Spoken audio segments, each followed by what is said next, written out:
Hello YouTube, this is Morgan, Airspeed Prime here at my next Avatar Weekly Discussion topic video.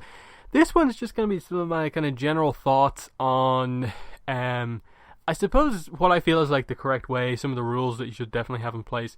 If you really want to go into like heavily discuss stuff like who are the most powerful benders, who'd win in a fight, X versus X, and basically the idea of like a versus series. If you really want to analyze characters' combat capabilities and like put them up against each other, what I feel, given my knowledge of the Avatar universe, is fair, not really fair to have as a matchup and stuff like that. So the first thing I want to talk about here is just the Avatar state.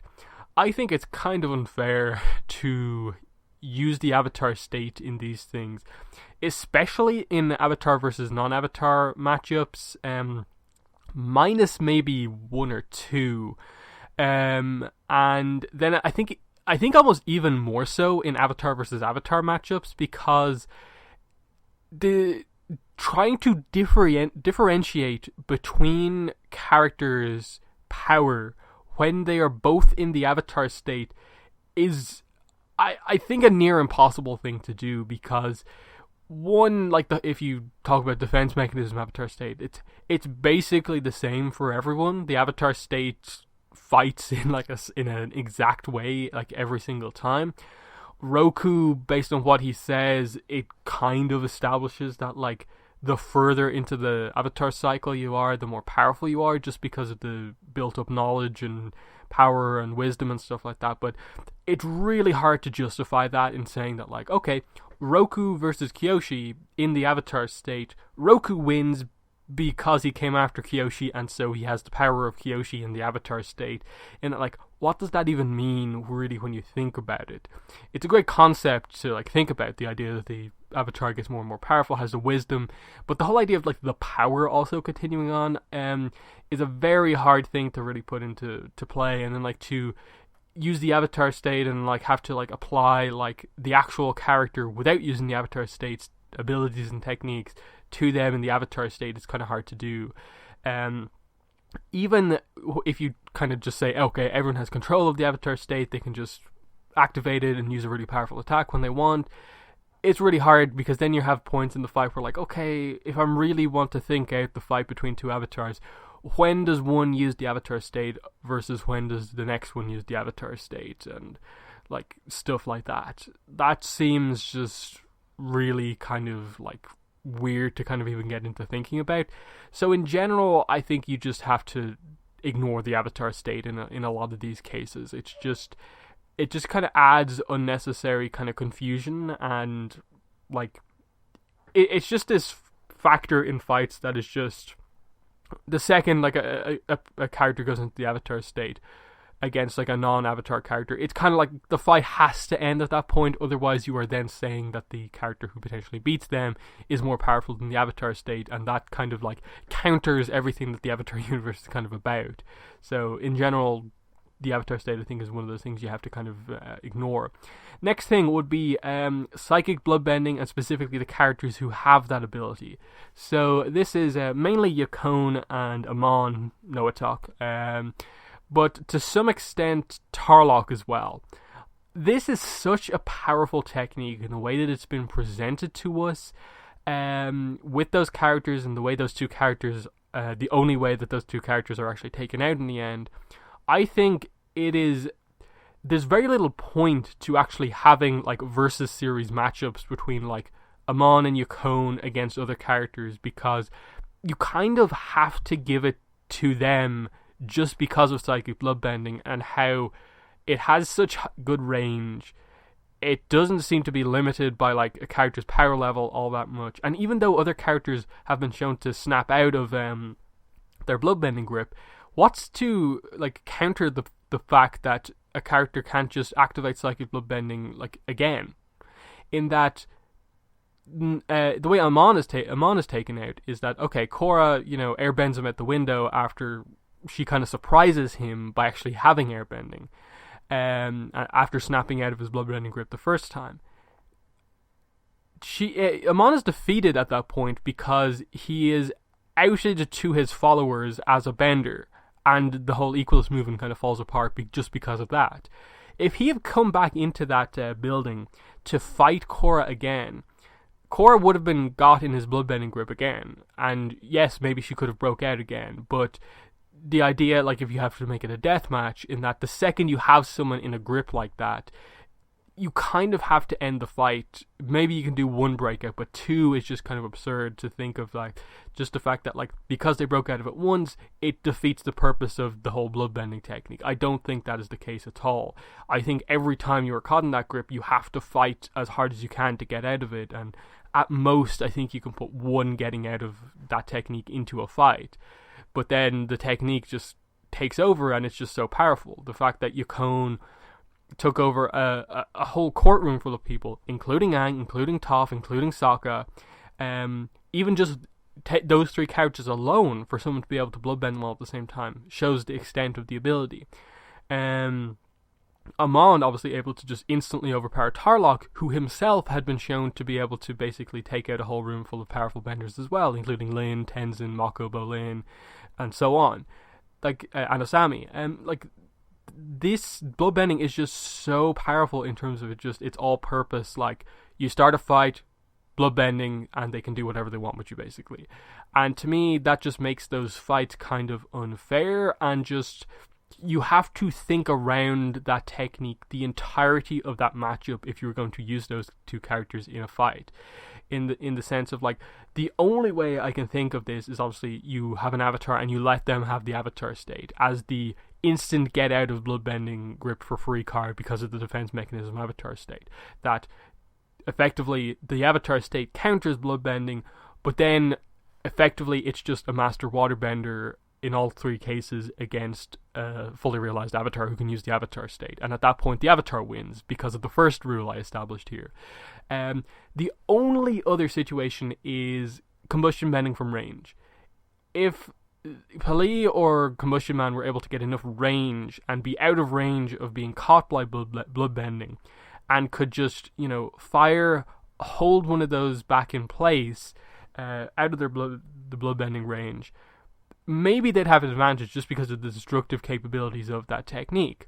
In the sense of, like, I think the only way to really have a psychic bloodbender be involved in the fight is to just have the most powerful characters with the most powerful special abilities. But even then, I think our two lava benders in the show, or potentially three if you include that one avatar, but again, the avatar rule obviously comes into play here, Bolin and Ghazan, even them, I think they have to be relatively close enough to use their technique against, like, Amon or Yakone. So I really think combustion bending from, like, really heavy range is basically about all there is.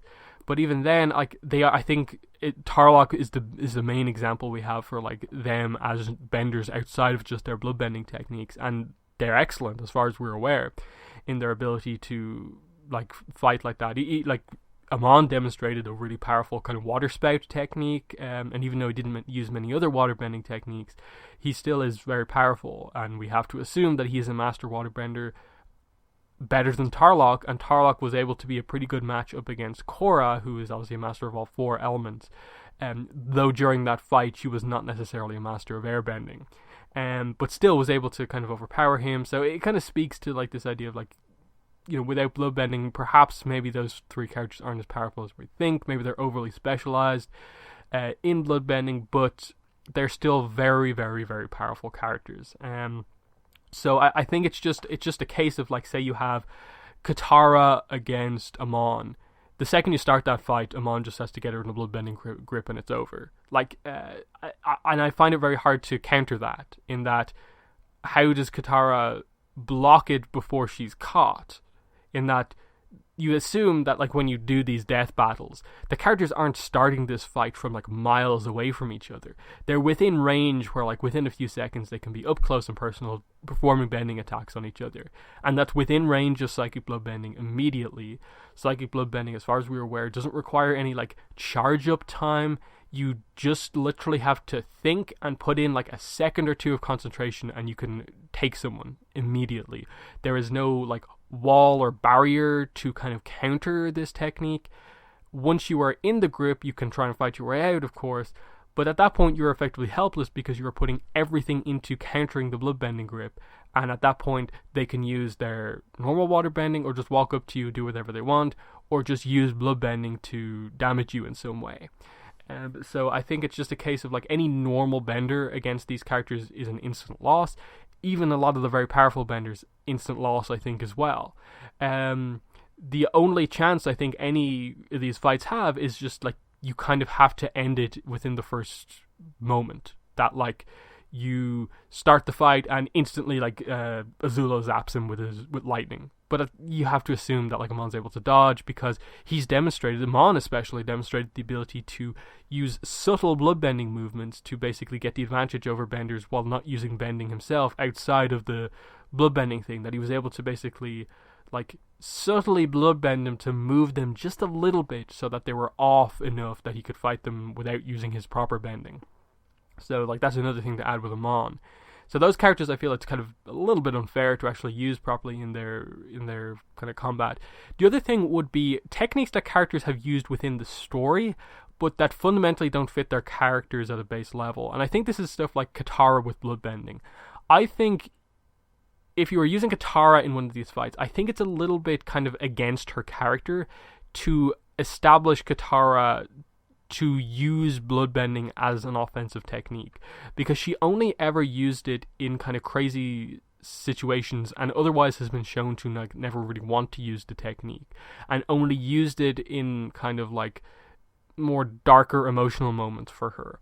And the fact that she like basically had the technique outlawed, I think speaks to that. And so like unless you are really doing a kind of like kind of story heavy fight where like whoever she's fighting has got her into that state, I don't think it's necessarily fair to like say, oh, Toph versus Katara's allowed to use bloodbending, because she never really used it, so we don't really know necessarily how good she is with the technique.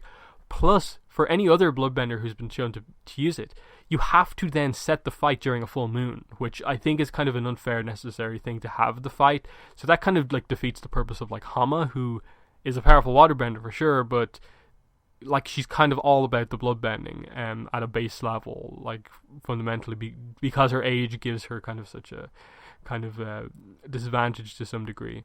So similarly with Katara, I think like you have to kind of, you can't really include that technique. So that's just kind of with that, like that I don't really see that being the case. And then like Aang, oh, he's a master airbender, and Zahir and Afiko established that the sucking air out of people's lungs technique isn't like a special technique that no one else can learn. Aang realistically could probably use that sucking out air technique, but as a character he would never use that because he is a good guy character and would never use an attack that is that brutal. I think you have to keep that in mind, like when you're referring to some of these really specific techniques, that certain characters wouldn't use techniques in that same way. So Aang wouldn't use such a brutal technique like that. Katara is not going to use bloodbending in combat, and so on. So it's stuff like that. You have to keep it within the characters of like good characters versus bad characters, and who actually will use the brutal techniques in the end. The next thing I suppose I want to talk about is, I suppose, lava bending.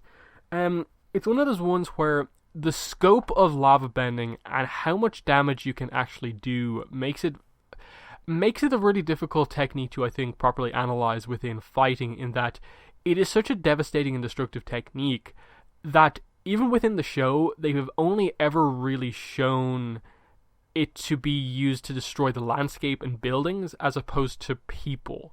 I think Kazan uses the kind of buzzsaw thing that he currently creates, the giant shuriken, to like roughly, you kind of, I suppose, can assume he like killed some Ordered White Lotus guards with it. But in terms of just the technique of being able to literally convert the earth that you have and use it as just like molten earth and fling that at people, like we've never really seen like the direct combat like applications of this all that much, just because they've used it in such very specific ways. So it's kind of hard to judge that technique in terms of how big an advantage that really gives you, in that it clearly is a disadvantage to some degree for the user as well, in that they are not immune to the effects of lava. Like, if they step on lava, they're going to get burned unless they, like, literally, as they're about to step on it, earthbend it to cool it down.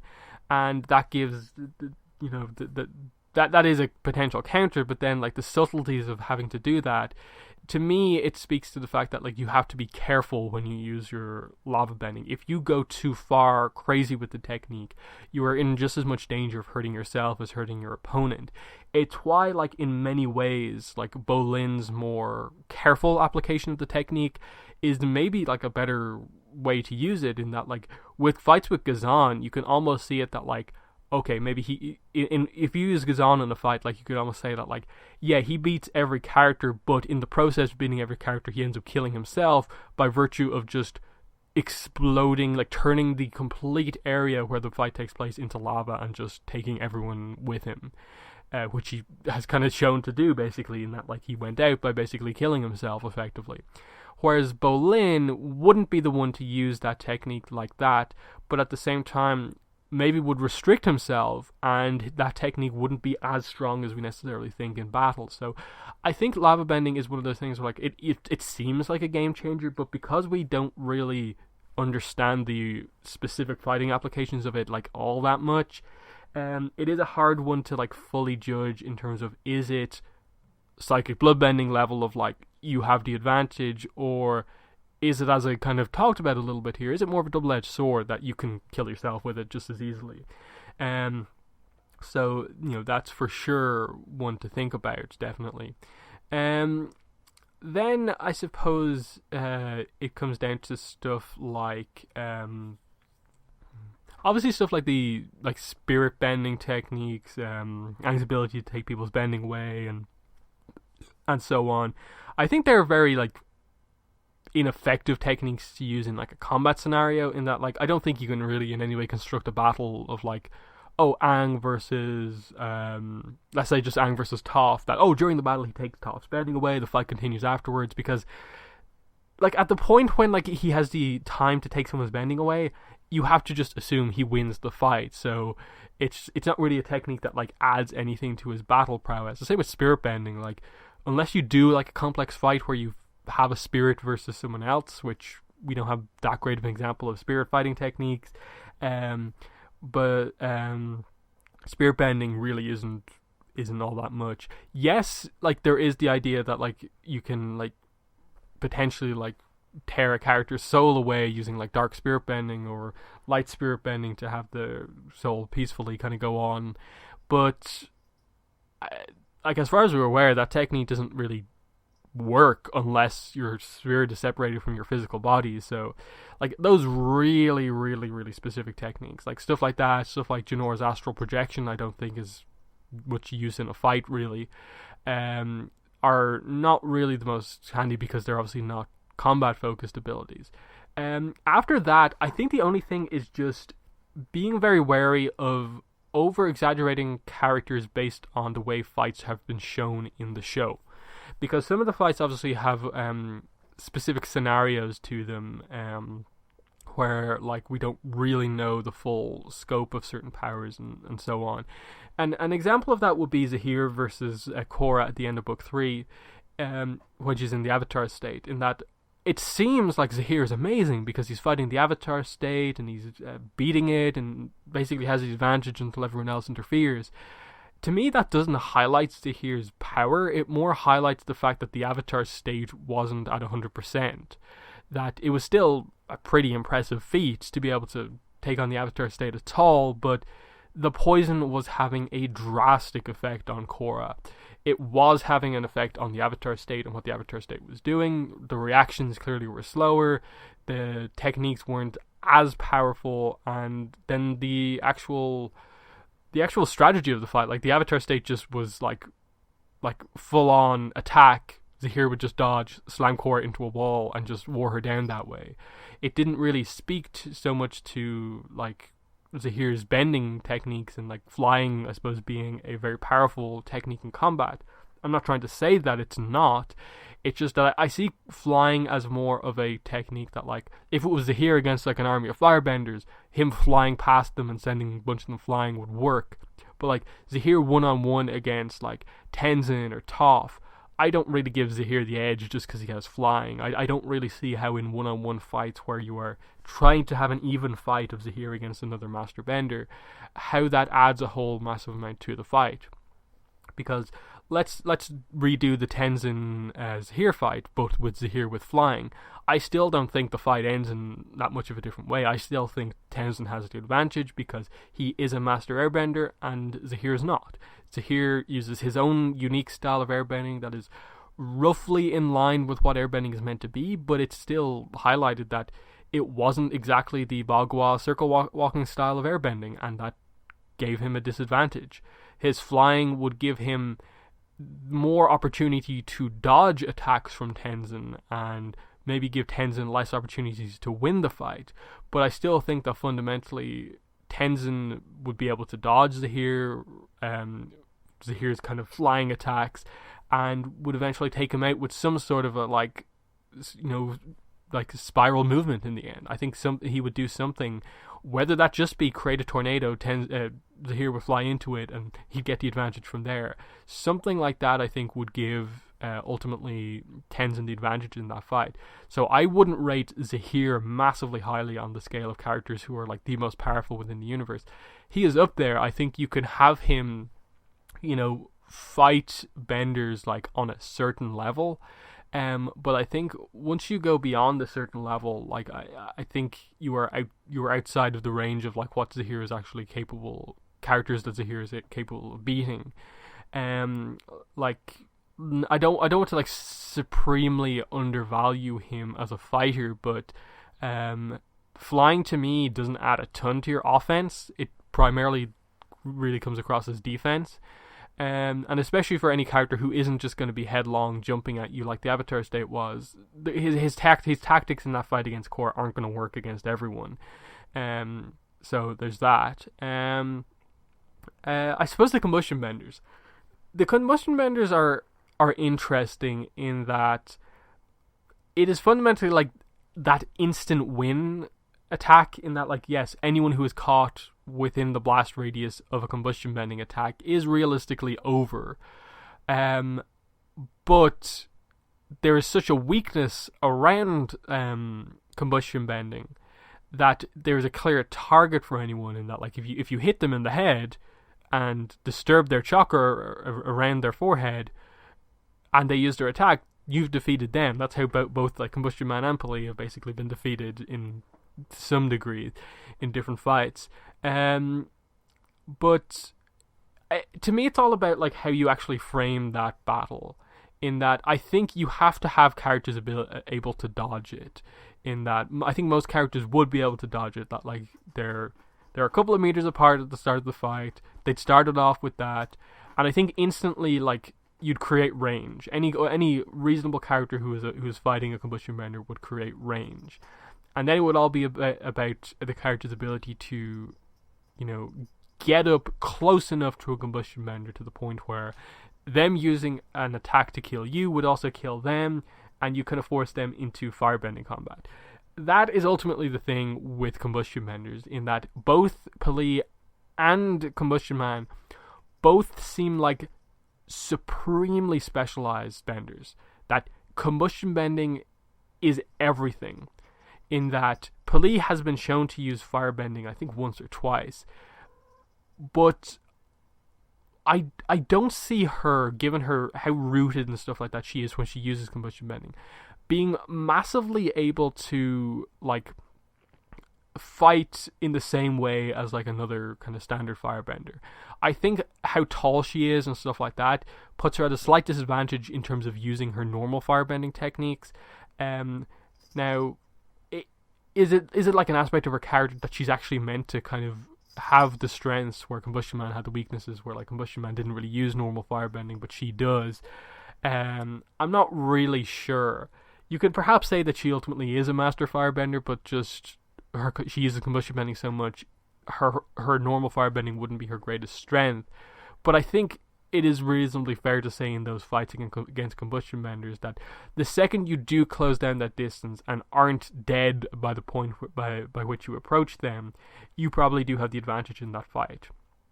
I think to some degree, like, elemental matchups kind of come to play a little bit here, in that, like, I think airbenders would actually struggle a decent bit against a combustion bender, in that they are so rooted, and both characters who have combustion bending are so kind of like powerfully built and stuff like that you wouldn't really be able to knock them over with airbending or anything like that.